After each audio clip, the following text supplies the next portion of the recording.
Giono Hasan Poli dengan tema terlalaikan oleh nikmat menyelami Quran surat Al-Quraisy. Kepada Ustaz yang tepat saya persilakan. Iya, terima kasih. Assalamualaikum warahmatullahi wabarakatuh. Tes, ini dulu bagusnya.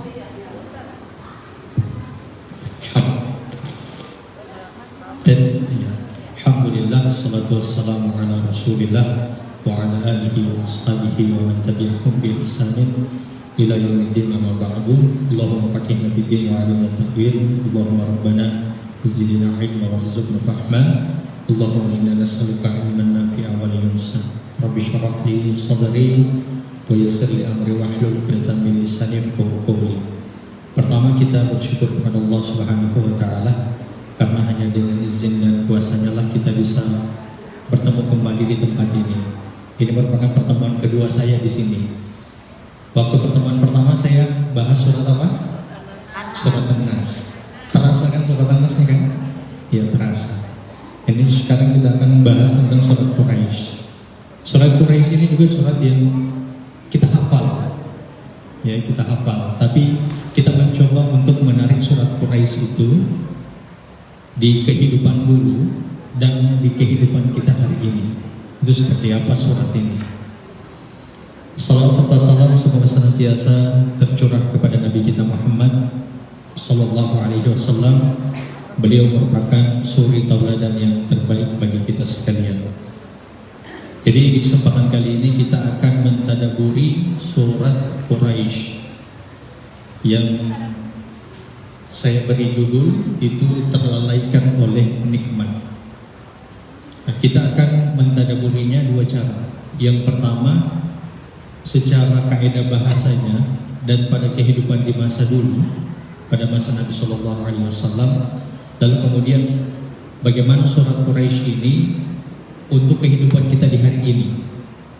Ya kita memang harus tahu karena surat Quraisy itu merupakan bagian dari Al-Quran dan Al-Quran itu merupakan pedoman hidup kita. Nah, banyak kita yang sudah hafal surat Quraisy ini, tapi untuk menjadikan dia sebagai pedoman itu masih kurang.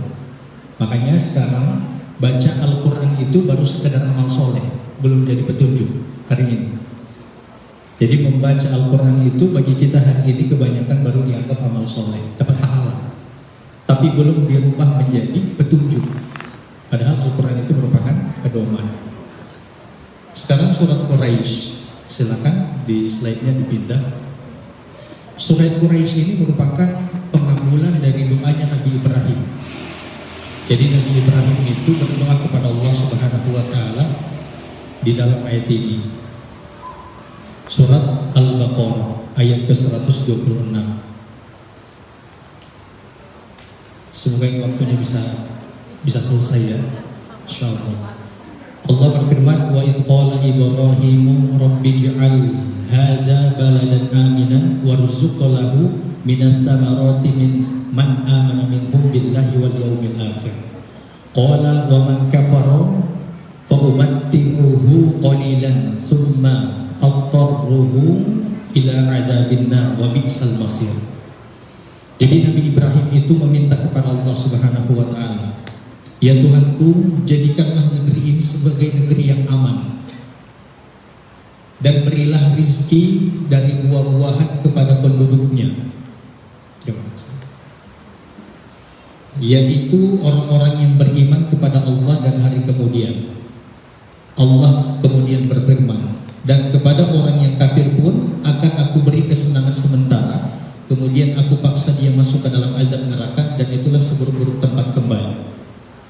Ada dua hal yang diminta oleh Nabi Ibrahim yang kemudian Allah beri atau Allah makbulkan itu dengan surat Quraisy ini. Yang pertama, Nabi Ibrahim minta aman, minta nikmat aman.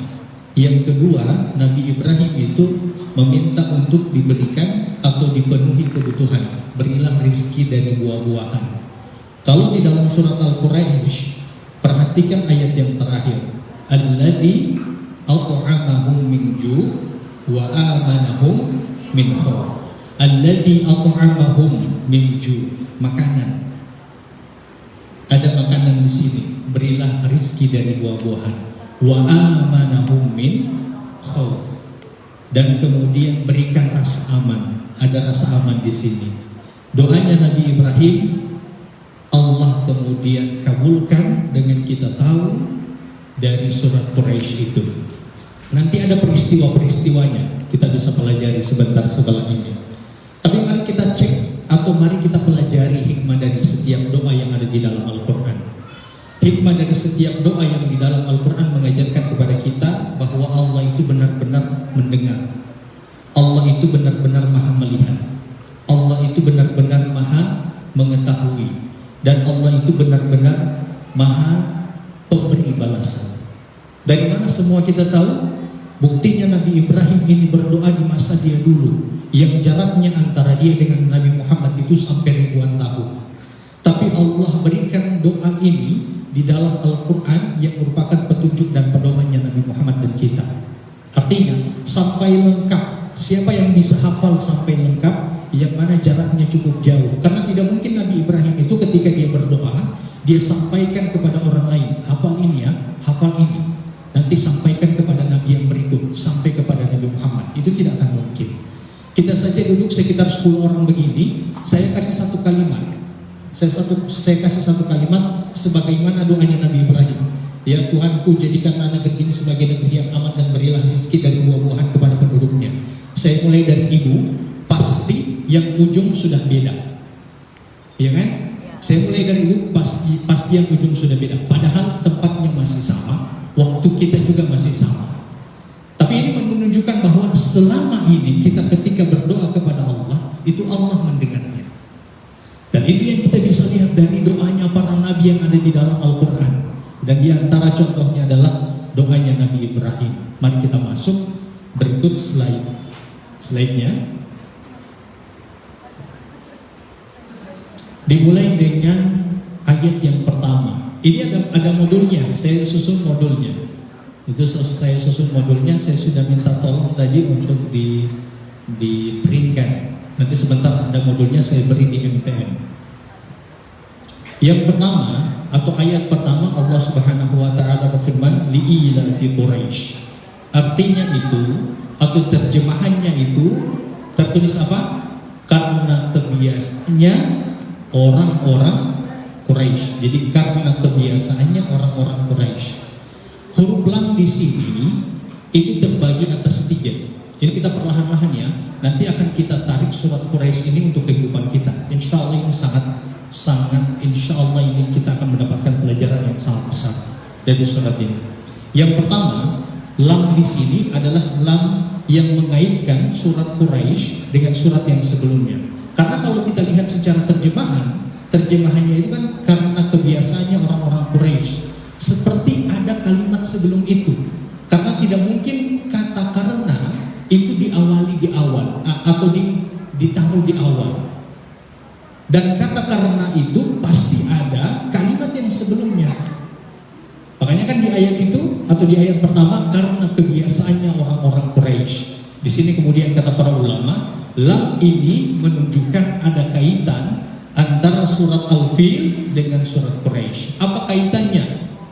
Sebagaimana doanya Nabi Ibrahim tadi, Allah memberikan jaminan keamanan kepada penduduk Mekah. Apa kaitan dengan surat Al-Fil? Allah memberikan keamanan bagi penduduk Mekah dengan Allah musnahkan atau Allah azab bala tentaranya Abraha yang ingin merusak atau menghancurkan Ka'bah. Makanya huruf lam di sini menunjukkan ada kaitan surat Al-Fil dengan surat Quraisy. Sampai Umar pun ketika dia membaca surat Al-Fil, dia akan menyambungnya dengan surat Quraisy tanpa bismillah. Jadi alladzi ayat terakhir surat Al-Fil, faja'alahum ka'asfin ma'kul. Lalu kemudian dia langsung lanjut tanpa bismillah. Li'ila fi Quraisy ila bihim rihlatash syita yusayf sampai seterusnya. Ini makna lam yang pertama. Makna lam yang kedua adalah menunjukkan la ta'jub, lam keheranan. Kenapa menunjukkan keheranan? orang-orang Quraisy ini sudah melakukan perbuatan dosa yang berat dan besar. Apa perbuatan dosa berat dan besar mereka? Mereka meletakkan berhala-berhala di pinggiran Ka'bah itu untuk disembah pula sebagaimana disembahnya Allah. Jadi mereka meletakkan berhala-berhala itu di pinggiran Ka'bah. Maka ini menunjukkan ketakjuban, keheranan. Kok bisa mereka itu menyembah berhala yang mana Ka'bah itu merupakan masjidnya Allah Subhanahu wa taala. Kalau kita lihat dari Abraha saja yang ada niat untuk menghancurkan Ka'bah, waktu Allah musnahkan, maka mengherankan Allah belum memusnahkan mereka. Jadi Allah masih memberikan waktu kepada mereka supaya mereka itu mau untuk berubah.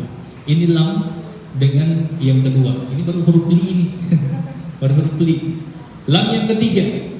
Lam yang ketiga itu menunjukkan ta'lim, menunjukkan rasa syukur. Harusnya mereka itu bersyukur kepada Allah Subhanahu wa taala. Kenapa? Allah telah memberikan mereka itu alladzi at'amahum min ju' wa amanahum min khauf. Sudah diberi makan, lalu kemudian yang kedua, mereka itu sudah diberi rasa aman.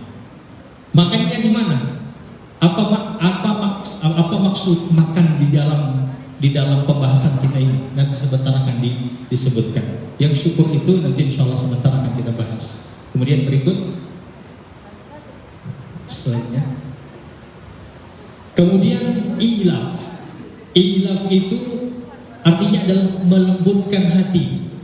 Jadi melembutkan hati. Makanya ada melembutkan hati itu ilaf. Ada di dalam surat Ali Imran itu allafa baina qulubikum.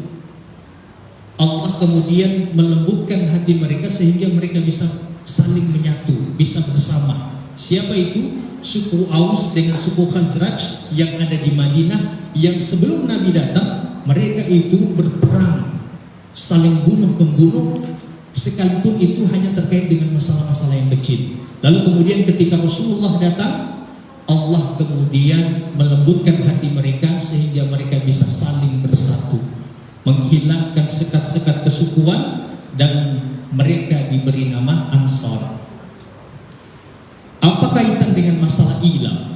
Kalau allafa itu menunjukkan waktu mereka untuk bisa saling menyatu, karena ada tasydid. Tasydid itu di dalam surat Ar-Rahman, allamal Quran. Jadi allamal Quran, Allah mengajarkan Al-Quran. Jadi kalau ada tasydid di dalam satu kata menunjukkan ada waktu atau ada proses yang dibutuhkan. Jadi allafa itu ada waktu yang dimana Rasulullah itu butuh waktu untuk melembutkan hati mereka sehingga mereka bisa saling menyatu. Yang tadinya sekat kesukuan itu ada. Makanya di Madinah itu Rasulullah itu berdakwah selama 10 tahun. Di antara tujuannya untuk bisa menyatukan hati mereka yang sudah lama sekali saling bermusuhan. Oke. Kalau ilaf itu melembutkan hati atau menyatukan hati tidak butuh waktu lama. Itu hanya singkat. Kenapa di sini pakai ilaf? Karena begini, orang-orang yang ada di sekitaran Ka'bah itu mereka bisa saling bersaudara dan saling bersatu atas nama Ka'bah. Jadi atas nama Ka'bah. Orang mana kalau misalnya orang pergi umroh, orang mana? Orang Gorontalo. Biasanya semua ada kelekatan itu. Semua sama-sama aja orang mau Kasablang. Biasanya ada begitu. Itu atas nama Gorontalo sama-sama. Orang bahaji, orang umroh begitu kelakuannya. Pokoknya kalau baku dapat di sana orang Gorontalo, apalagi kalau dia bilang di sebelah mana ke sana? Tuh tetangga, baku bawa itu kalau di sana. Pas pulang kamari baku biasa ulang. Biasanya itu kalau umroh dengan haji. Nah, di sini mereka bisa saling bersatu dengan cepat itu, lekat hati mereka itu atas nama Ka'bah. Oke, kemudian berikut lanjut. Silakan lanjut slide-nya.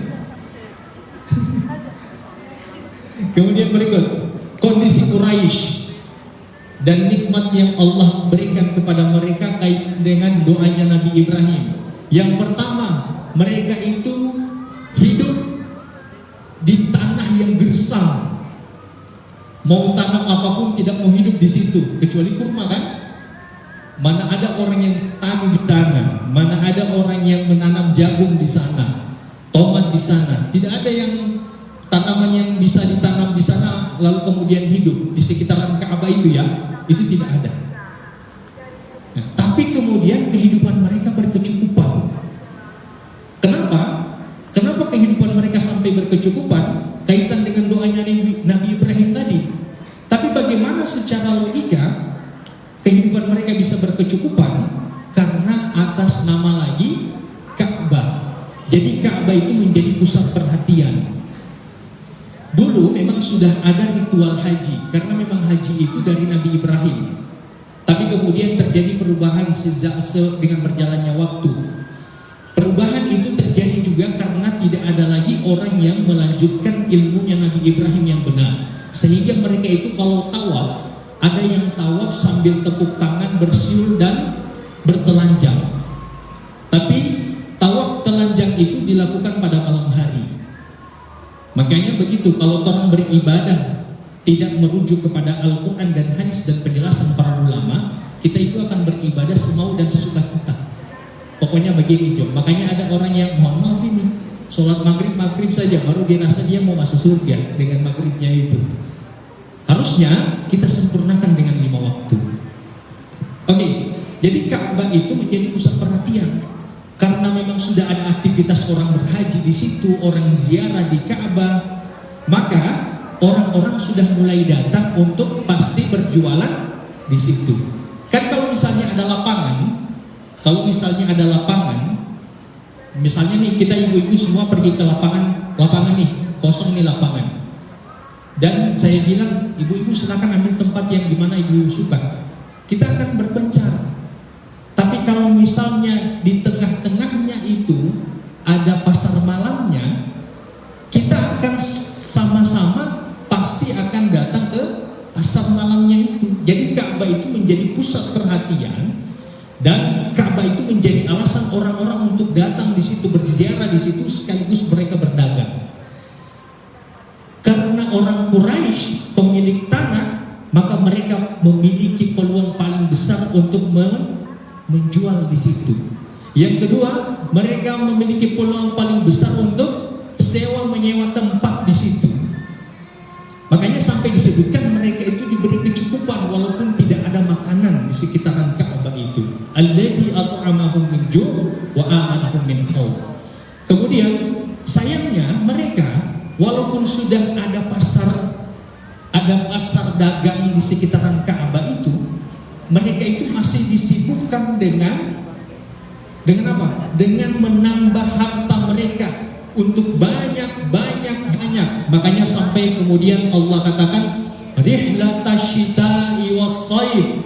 Mereka itu menambah harta dengan ekspedisi, berdagang lagi, pergi kemana? Ke negeri Syam dan ke negeri Yaman. Jadi ke negeri Syam dan ke negeri Yaman. Mereka tambah. Padahal sudah cukup mereka berdiam diri di Ka'bah itu, mereka punya peluang untuk bisa berjual kan? Lalu kemudian juga mereka punya tempat, kan sudah cukup. Tapi mereka tidak puas. Mereka akhirnya dengan rihlatash shita'i was-shayf. Mereka itu melakukan perjalanan dagang. Kemana? Ke negeri Syam dan ke negeri Yaman. Perjalanan mereka ini menjadikan mereka itu lalai. Lalai dari apa? Lalai dari belajar agama dan lalai dari beribadah kepada Allah Subhanahu wa taala. Sehingga mereka tidak memahami seperti apa tauhid. Mereka tidak lagi belajar dan seperti apa ibadah yang benar kepada Allah karena mereka sudah tidak punya waktu habis dengan perkara-perkara dunia. Kemudian yang berikut. Nah, apa makna Quraisy? Nah, Quraisy itu kayak yang saya bilang tadi di lapangan. Takarrus. Suku-suku Arab dulu itu mereka tinggal berpencar-pencar karena tidak punya alasan mereka tinggal di satu tempat. Lalu ketika Ka'bah itu dibuat atau bukan ditinggikan oleh Nabi Ibrahim dengan berjalannya waktu, mereka punya satu alasan untuk tinggal di satu tempat, yaitu di sekitaran Ka'bah. Itu makna Quraisy. Kemudian makna yang kedua dari Quraisy itu adalah Quraisy itu sama dengan hewan laut sebagaimana paus yang dia bisa memakan orang atau bisa merusak kapal. Jadi bisa memakan orang dan bisa merusak kapal. Jadi hewan yang ditakuti kan? Quraisy itu merupakan suku yang ditakuti oleh suku-suku yang lain. Mereka kenapa ditakuti? Karena dalilnya itu adalah peristiwa Abraham. Orang saja kalau punya tentara apalagi bintang 1, jangan bikin apa-apa dia. DP bintang 1 tentara. Makanya peristiwanya Abraha itu menjadi dalil bagi orang-orang yang di suku-suku di sekitar Ka'bah itu, bahwa orang-orang Quraisy ini tidak boleh mau ganggu dorang, tidak boleh mau diganggu dorang. Seperti itu. Kemudian ayat berikut, kemudian ila bihim rihlatash shita'i was-sayf. Ini masih kita ambil ayat ini untuk peristiwa dulu ya. Nanti sebentar kita untuk kehidupan kita ini. Ila bihim ini diulangi. Di ayat yang pertama Allah katakan ilaf, tapi ilaf di sini yang ayat ketiga ini maknanya makna khusus. Tapi kalau di ayat yang pertama maknanya makna umum.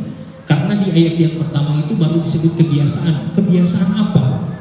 Maka di ayat ketiga baru diberikan penjelasan. Kebiasaan mereka itu adalah rihlatash shita'i was-sayf. Kalau yang belajar bahasa Arab dengan saya, rihlata ini posisinya dia nasab satu, apa lagi? Gendernya feminin, kemudian tipenya dia umum. Ini rihlata itu satu. Tapi di dalam ayat ini menunjukkan ada dua perjalanan dari Syita dan As-Sayf, perjalanan ke Yaman dan perjalanan ke Syam. Tapi kenapa disebut satu perjalanan? Karena orang-orang Quraisy itu kayak Bang Toib. Mereka pergi ke Yaman, lalu kemudian mau ke Syam itu, misalnya ini Ka'bah, tempat mereka.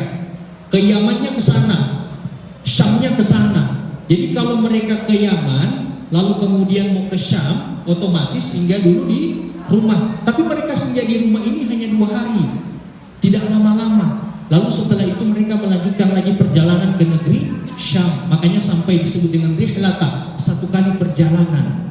Karena tidak lama-lama dorang di tempat tinggalnya dorang. Jadi pergi ke Yaman, lanjut kemudian ke negeri Syam. Seperti itu. Oke, lanjut lagi. Sebelum itu, rihlata berarti perjalanan. Di dalam modul ada safar dan seterusnya. Tapi kita tidak punya waktu untuk memberikan penjelasan itu. Kalau rihlata itu menunjukkan perjalanan yang bawa-bawa koper. Makanya kalau orang itu mau ke pantai, so ada DP makanan, so ada DP baju, so semua ada bawa. Itu rihla kan? Karena bawa banyak barang. Itu rihla. Maka rihlata orang dulu karena perginya itu untuk ekspedisi dagang, kan mereka bawa barang banyak kan, maka mereka taruh di onta. Onta ini perjalanannya atau kecepatannya tidak selaju kuda. Dia bisa laju tapi 60-an lebih sedikit. Oke. Dan barangnya itu ditaruh di pundak unta. Jadi mau kelihatan sekali. Oke, kelihatan sekali ya. Tapi apa? Orang Quraisy itu beda suku-suku yang lain. Kalau suku-suku yang lain itu melakukan perjalanan, mereka itu dicegat di jalan, lalu kemudian dirampok, ada yang dibunuh, barangnya kemudian diambil. Tapi orang Quraisy tidak. Alladzi at'amahum min ju' wa amanahum min khauf. Mereka aman dari rasa takut. Mereka aman. Kenapa? Karena orang-orang Quraisy atau suku-suku yang lain itu mindsetnya mereka Allah tanam. Abraha saja begitu. Dia raja, banyak bala tentaranya, dia bawa gajah, mati semua. Makanya sampai suku-suku itu kalau orang Saudi Quraisy, jangan boleh bikin apa-apa, kasih biar orang lewat. Makanya orang-orang Quraisy itu aman, mereka melakukan perjalanan. Allah izinkan mereka itu untuk apa? Rihlatash shita'i was-sayf. Beda dengan suku-suku yang lain. Silakan. Lalu kemudian Allah ingatkan ke mereka, jangan boleh dagang terus sampai belajar agama, lupa ibadah. Makanya kemudian Allah katakan falyabudu rabb hadzal bait. Falyabudu rabb hadzal bait, menunjukkan peringatan kepada mereka terkait dengan tauhid dan ketaatan kepada Allah, supaya waktu mereka itu tidak hanya habis di masalah perdagangan semua itu. Jadi fokus di sini Allah katakan rabb hadzal bait, pemilik Tuhan rumah ini kan, Tuhan rumah ini. Kenapa tidak disebut falyabudullaha? Kenapa tidak disebut falyabudullaha? Padahal sama saja.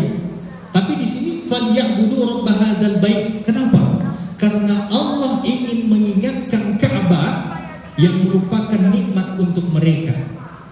Ka'bah itu merupakan nikmat bagi mereka dengan apa? Yang saya bilang tadi, dengan Ka'bah itu menjadi pusat perdagangan, orang-orang ziarah di situ. Itu Allah tidak tekankan falyabudullah, tapi Allah katakan falyabudu rabb hadzal bait, karena ingin menekankan tentang Ka'bah.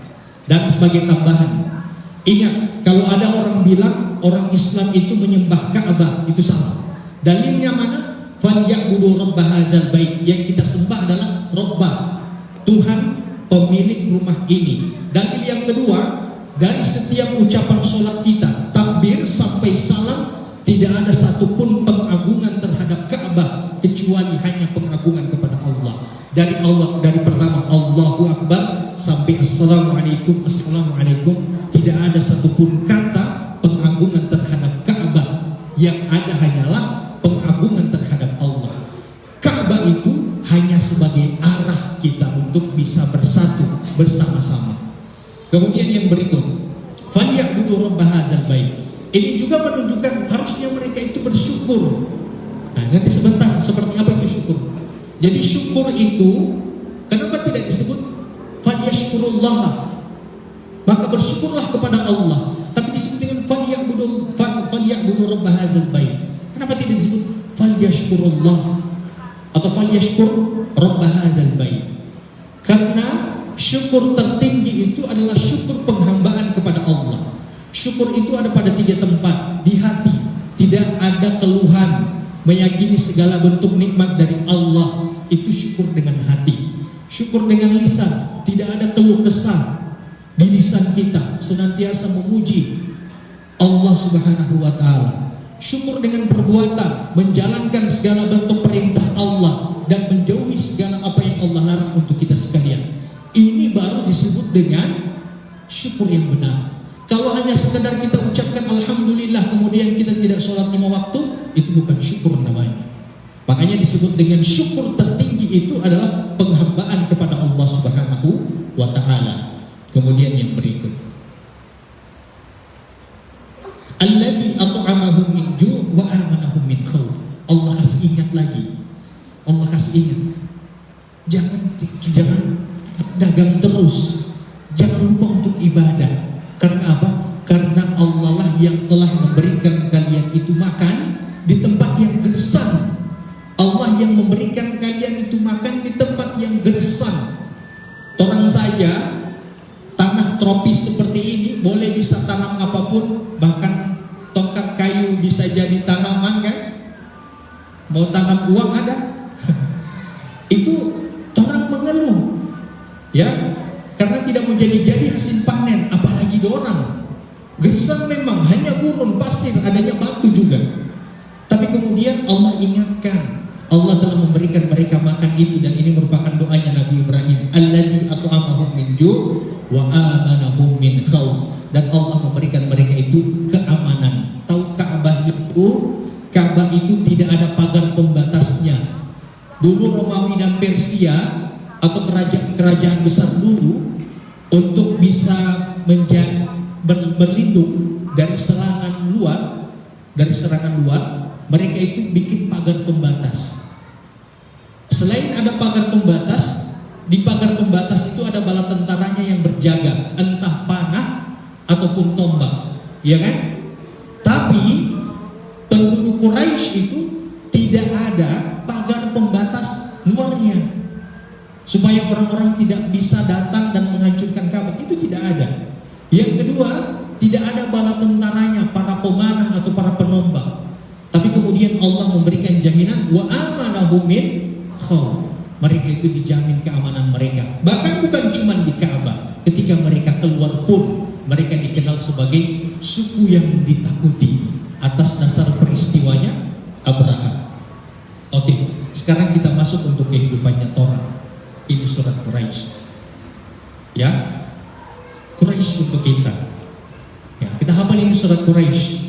Tapi mari insya Allah sama-sama kita ini pelajari Quraisy ini untuk kehidupan kita.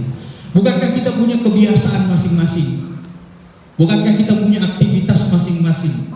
Ada yang bekerja di kantor, ada yang sebagai petani, ada yang ibu rumah tangga, dan aktivitas masih banyak lagi yang berjualan, wira swasta. Itu kan kebiasaan kita kan? Itu kebiasaan kita.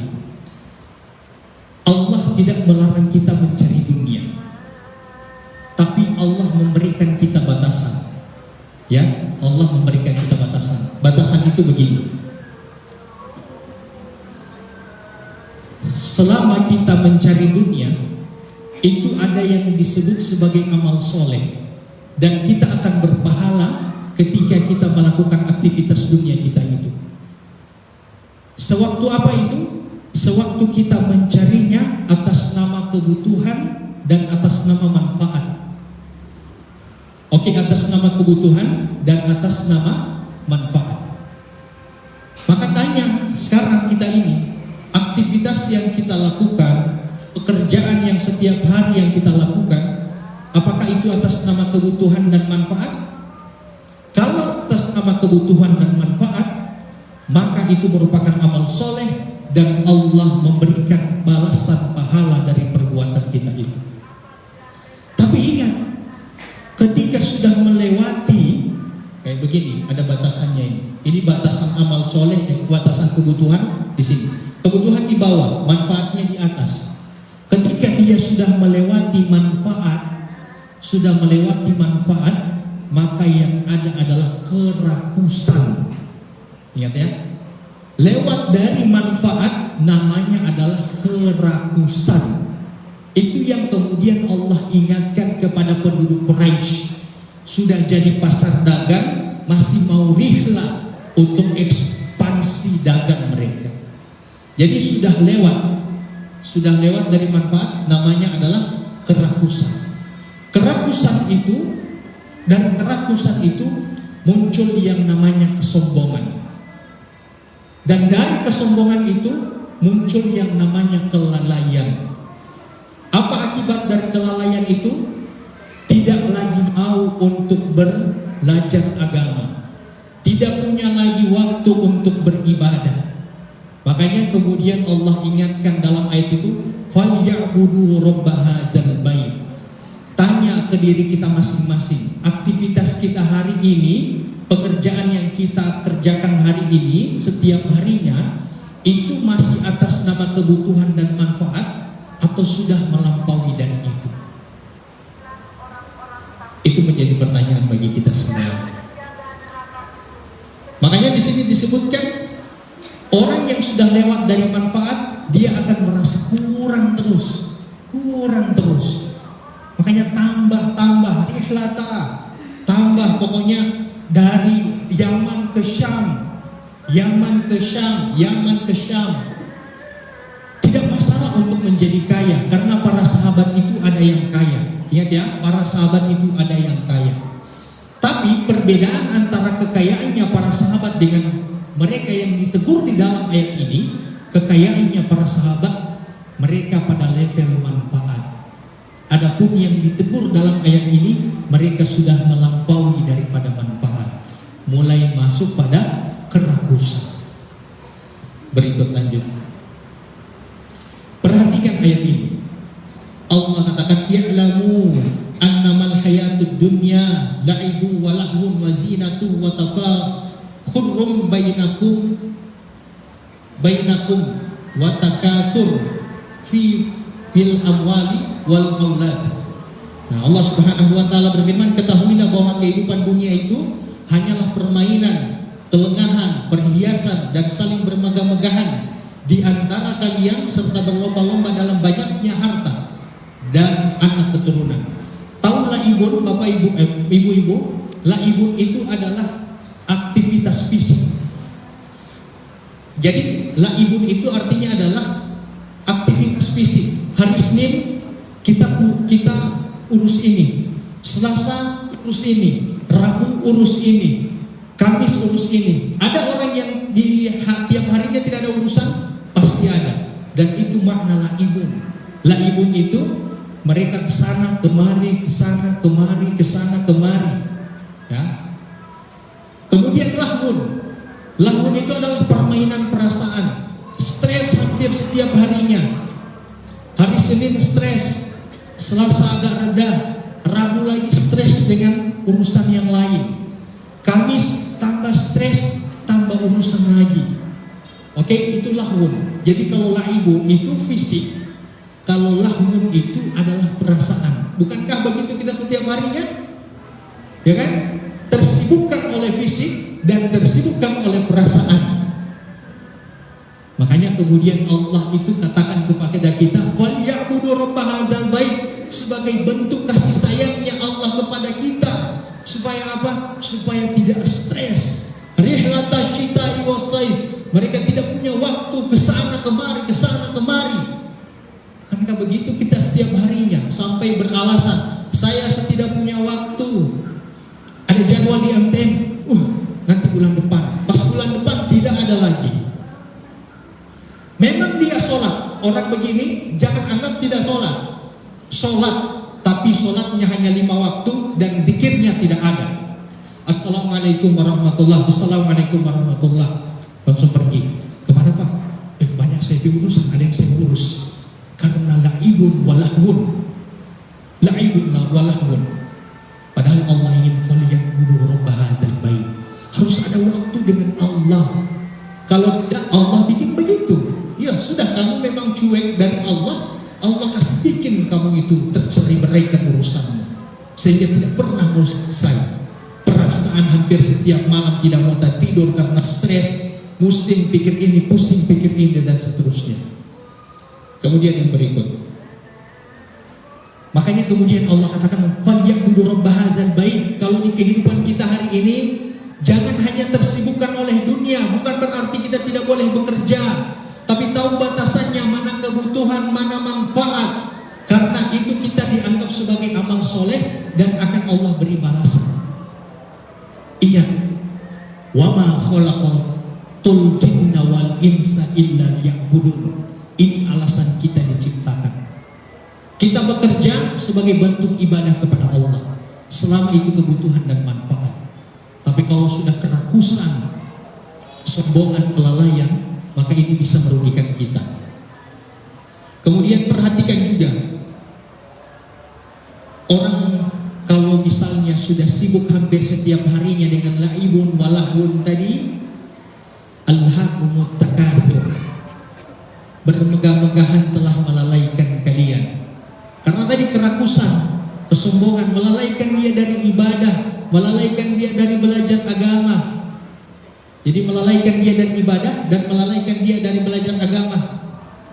Bahkan melalaikan dirinya dari keluarganya. Tidak punya waktu dengan anak-anak, tidak punya waktu lagi dengan pasangan, tidak punya waktu bersama dengan keluarga. Kapan dia sadar? Hatta zurtumul maqabir. Nanti kalau sudah mati.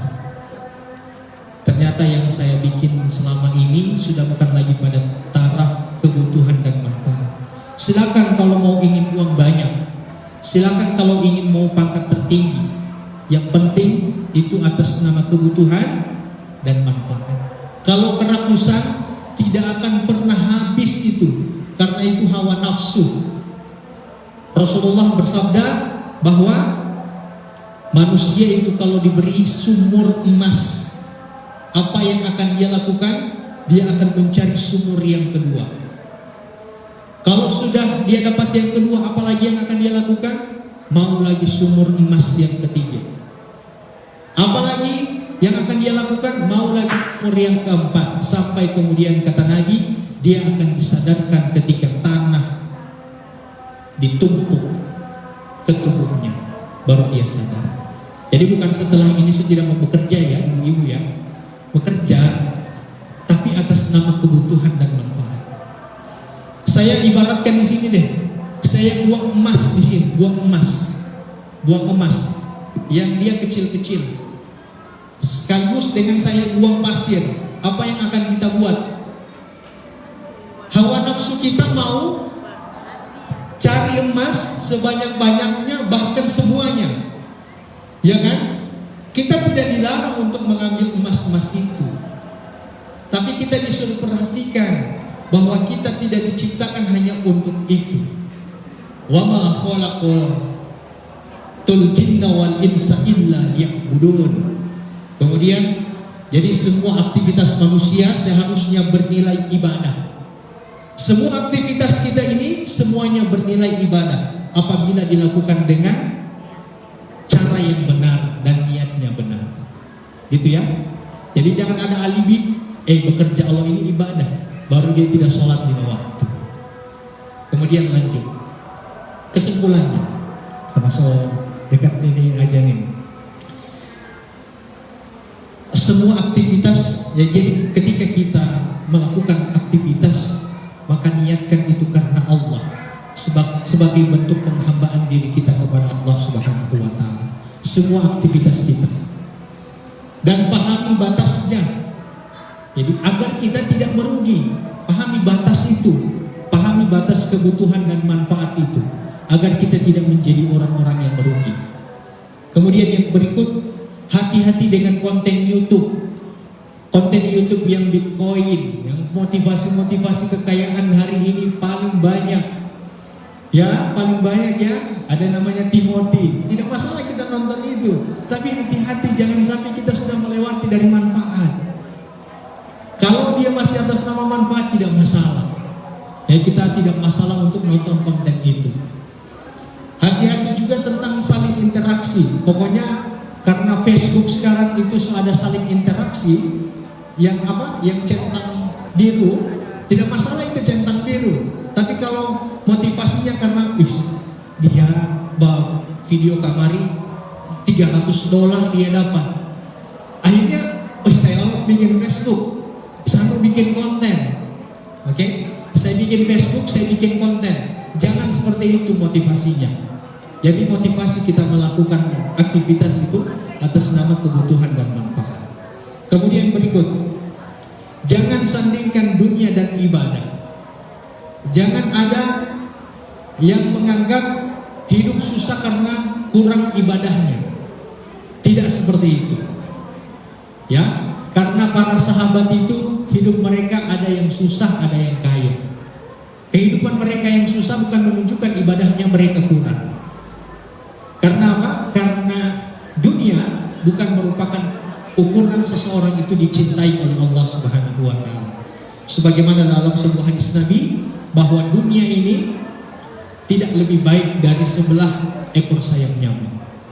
Kemudian yang terakhir, dan ingatlah Allah lah yang memberikan nikmat kepada kita, untuk itu jangan lupa penghambaan kita kepadanya. Terakhir, sudah paham surat Quraisy hari ini? Isinya sudah paham? Amalkan. Ya, sudah paham surat Quraisy? Amalkan sekarang. Oke, demikian. Saya tutup. Wabillahi taufiq wal hidayah. Assalamualaikum warahmatullahi wabarakatuh.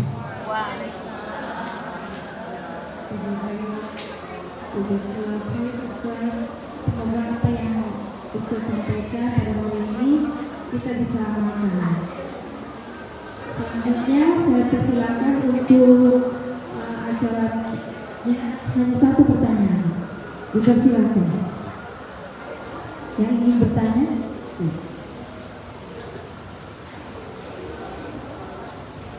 Terima kasih. Assalamualaikum warahmatullahi wabarakatuh.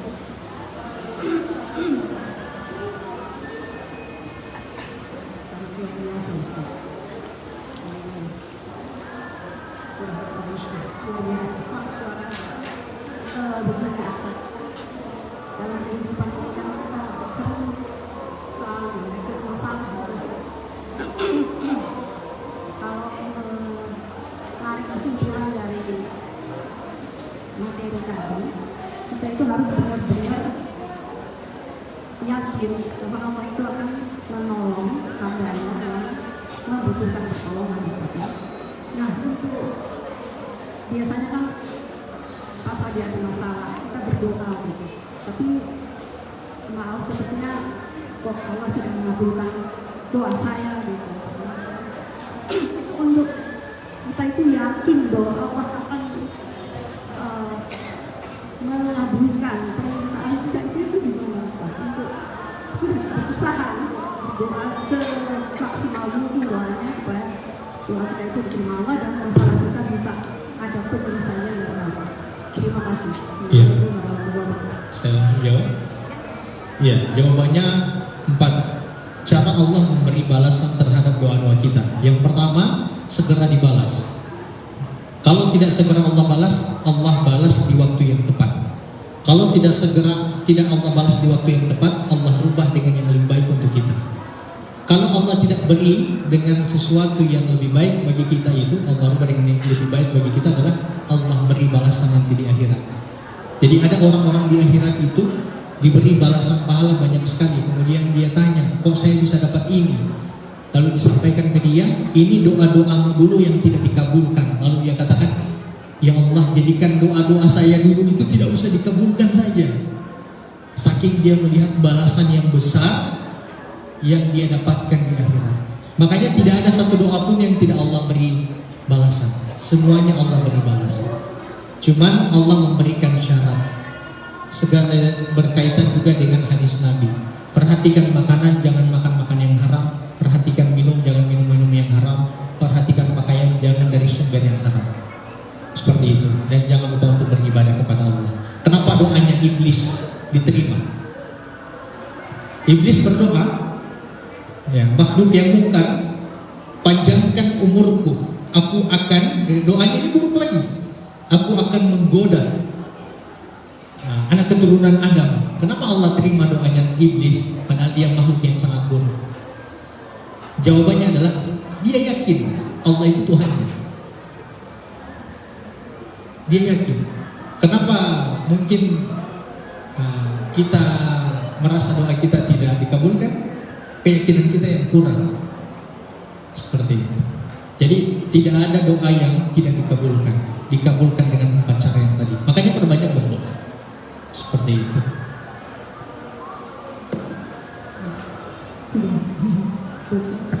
Sebentar. Ini ada hadiah dari saya untuk MTM. Pokoknya saya kalau tadabbur itu saya susun modul ini. Kemarin surat An-Nas ini saya susun modul. Alhamdulillah. Ini ada tim saya ini, pokoknya dari admin. Ini yang pokoknya susun ini. Saya susun ini, insyaallah. Ya setiap tadabbur, alhamdulillah saya susun ini. Begitu. Nanti saya serahkan ke MTM. Insyaallah. Ya. Terima kasih Ustaz atas hadiahnya. Jadi kesimpulannya dalam baca Al-Quran itu yang penting sekarang itu hanya sekedar amal soleh, tapi bukan petunjuk. Dan dari Quran surat Al-Quran itu tentang pengabulan doa.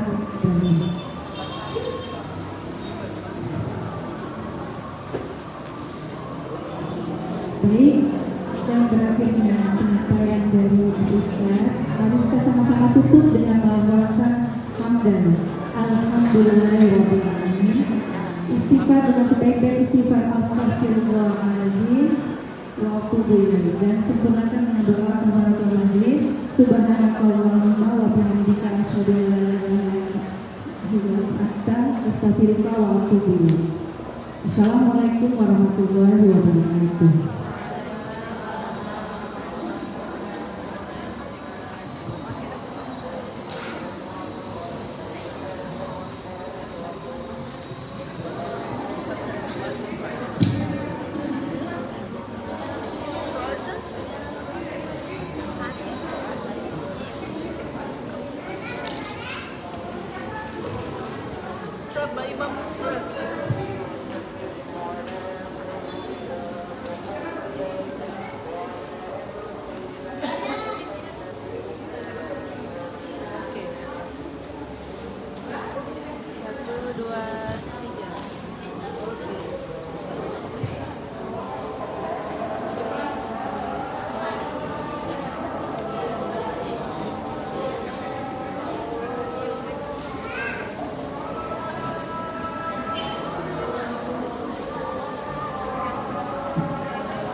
sih saya buka kelas bahasa Arab Al-Quran.